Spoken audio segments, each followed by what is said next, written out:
I made a post on YouTube. I asked this question that due to the current plans of the UK government to increase ILR from 5 years to 10 years, will you be willing to relocate to another country? And if you want to relocate to another country, which of the countries will you prefer to relocate to? I asked Australia, Canada, United States, and Netherlands. Guess what? Many people voted for Canada. And let me tell you something. I now went to TikTok and Instagram and I just put something there, relocating from the UK to Canada. Guess what? My shock is shocked. I have to say it like this. A lot of people have moved in the past year, guys. Since 2024, 2025, people have been moving. So you might be wondering what is happening. Do you know what? I decided to make this video to share with you some of the things I saw on TikTok so I can listen to them talk. And let me tell you something, it's not just maybe people who came in the last year or last 2 years or 3 years. Some people have been in this country for 10 years, 20 years, and they are relocating to Canada. Yes, I wanted to say to the US. No, it's to Canada. Canada, Naim they reign now. I know that the recent one is Australia, but the recent advertisement that they've made was for people who were British. Some people said they went to that queue. That time they were calling on people to come to Australia in certain professions, especially in the healthcare setting. And that queue, it was like 50% British, pure British white people. And the other 50% were a mixture of migrants. The migrants that you would see there are not those people who don't have ILR or British passport. So what is happening in the UK?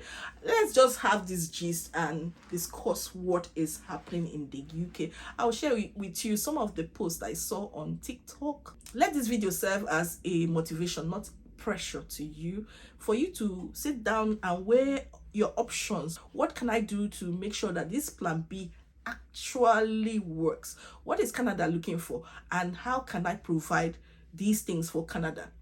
Anyway, if you're meeting me for the first time, my name is Cynthia. I share information that will help your transition abroad to be as smooth as possible. I share information about settling, working, or studying in the UK. If you're interested in any of these, subscribe to this channel, turn on your notification bell so that each time I drop a new video, you'll be amongst the first people to see that video. If you need help optimizing your CV, cover letters, supporting information, or personal statement, then reach out to me. The link will be in the description as well as in the comments. And without wasting time, let's get into this video. First of all, let's just look at some of these videos. 2 years ago, we met by complete chance, and from that moment, we've been inseparable. We built a life together in the UK, a home full of love, laughter, and endless cups of chai. Saad was working as a GP, and I was an occupational therapist. Both of us in the NHS, navigating long shifts and even longer commutes. I felt unwanted, unsafe, not needed, and in all honesty, I felt like they wanted me to go. So I did. Hi, my name is Saad, and I am a UK-trained British GP. And around a month ago, me and the wife, we decided to move to Canada. Let me tell you why this was one of the best things I've ever done. First of all, you know what? Let me say the difficult thing first. I moved to Canada from the UK because I felt unsafe in the UK. That's the truth of it. I'm a brown man from Pakistan. I have an accent. I will never be white British. I don't want to be white British. I'm very proud of who I am. But I did not feel safe. The rise of Reform UK over the past few months and the general anti-immigrant rhetoric that I was exposed to made me want to not stay there anymore. I don't know if I'll include this part in the video.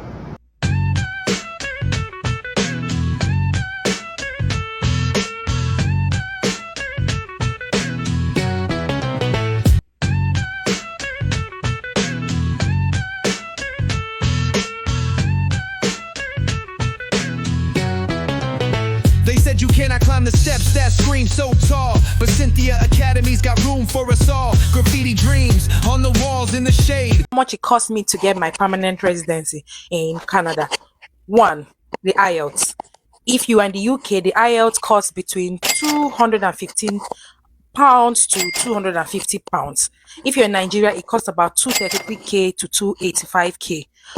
Then we'll go to the West. Depending on your services, it costs about $233 to $250, depending on the services you choose. Then I'll talk about the proof of fund that you're required to have for 6 months in your account. For now, you can go to canada.ca to get more information because it depends on the family size. But for one person has to have 14,690 Canadian dollars seated in the account. Then the last payment is that you're going to make is the processing fee that you pay to the Canadian government, which is 1,525 Canadian dollars for one person. Then if you have children, each child is $260 per child that you add. And this is all in Canadian dollars. I hope this helps someone. Just how did you move to Canada from the UK as a permanent resident? If I get a penny, anytime someone asks me this question, I don't blur by now, but get your pen and paper. Let's talk about this to go inside. Go to the CRS calculator and see if it's something that you can actually do, because not everybody that is eligible. Now, when you've done that and you think that you're eligible, let's get right into it. First things first, you need to write the English test, which is the IELTS or CELPIP or PTE. I wrote the IELTS, so that's the only thing I'm going to talk about. IELTS General.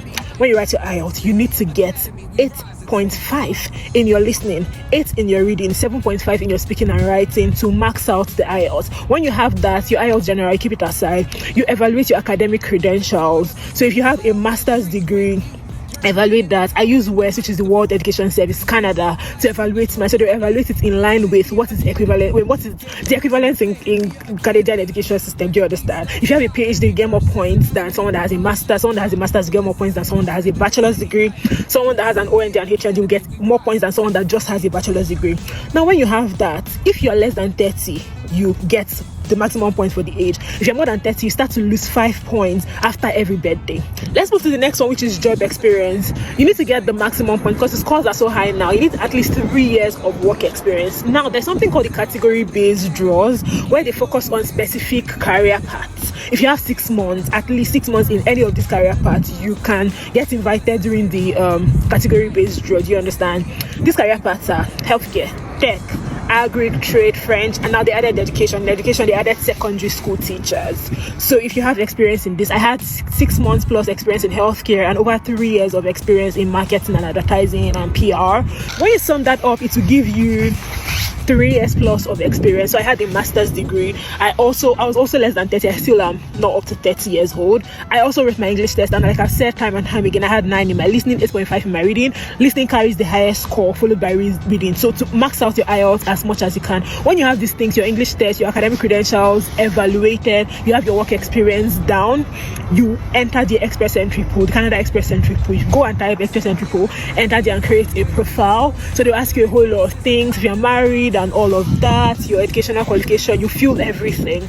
Now when you're done filling that up, I'm not going to go deep into this because I made a detailed video, so maybe go and watch that. It's pinned on my profile if you've not watched it. Okay, you enter the Express Entry Pool and then you wait. So I entered the Express Entry Pool in August of 2023, and in October of 2023 I got invited to apply for permanent residency. So they usually do something called draws. All of these things that you have, your educational qualification, your English test and all, they'll give you points and then they sum it up in the poll. Then they do draws. The government do draws, and when they do a draw, if they get to your score, they invite you to apply for permanent residency. That's when you submit your police report, your bank statements, your marriage certificate if you're married. You now submit that, your IELTS, your educational qualifications, you submit everything. Okay, so it's not rocket science. It's not rocket science. It's actually really easy once you have a master's degree. So when I speak to people in UK, they think UK is worse than Canada.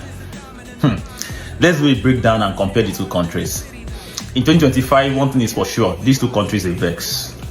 Then they vex because the way they are carrying hammer and eating the immigration policies, it's not a joke. Now, most people are concerned in UK that they are increasing the ILR from 5 to 10 years, and that's a concern for them. Yeah, it will be a concern to me too.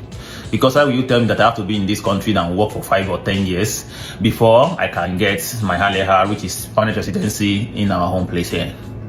That's a long time.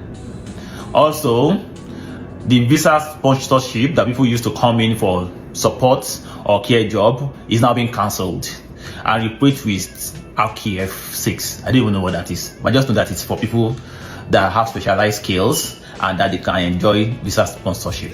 Another problem that most people face in UK is getting companies that will sponsor them, which for them to stay back, they need someone to sponsor them after they must have exhausted the initial one that brought them. Yeah. So most people have people with that. At least in UK, you guys are still getting jobs to survive. In Canada, people are not getting jobs to survive. Cleaning job, care job, people are not getting. So our PR used to be faster, but I want you guys to know something. It has changed. It used to be on low score for CRS. Now we are up to 545 and 505. And for people that have masters, have 2 or more certificates, have good job that qualify for CEC, even have IELTS CLB band 8, it now becomes something that hard to achieve. Even the lowest score 505 is hard to achieve. Not talk of 545. It's on the high side. And so that you guys do not forget, in Canada, things are expensive. House rent alone can go up to 60 to 70% of your income monthly. Yes, you heard me well. Monthly, you can pay more than 70% for house rent alone. Not talk of things like food, amenities, services. And in Canada, we just have double taxation. We have plenty. Everything you do, you are taxed in Canada. So please think well before you think UK is worse than Canada. To me, they are on the same level. So it is left to you if anybody is trying to immigrate to another country and look at the pros and the cons. These countries are not joking. It's like they even use 2025 want to take shine. Everybody in the house just wants to use 2025 to shine because everybody is bringing different rules. Even Canada is already proposing that citizenship by birth should be cancelled. Kilode. Let's take it easy now. This life is not hard. But it's their country. They do what's best for them. For anybody that wants to move, do your mathematics very well. Compare and contrast before you put your head into any of them. Ireo.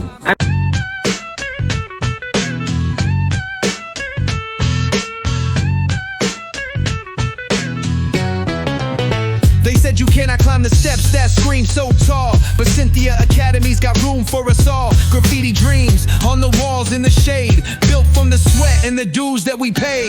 Cynthia Academy, where the beats don't stop. Every verse is a diamond and the rhymes just pop. The lessons hit harder than the city night.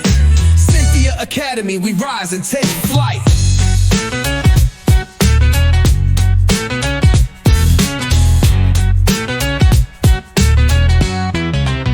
They taught us to speak loud when the streets went mute. Turn pain into power and the mic's the fruit. The city's our classroom, the struggle's the ink. Cynthia Academy gave us reason to think. Cynthia Academy, where the beats don't stop. Every verse is a diamond and the rhymes just pop. The lessons hit harder than the city night. Cynthia Academy, we rise and take flight.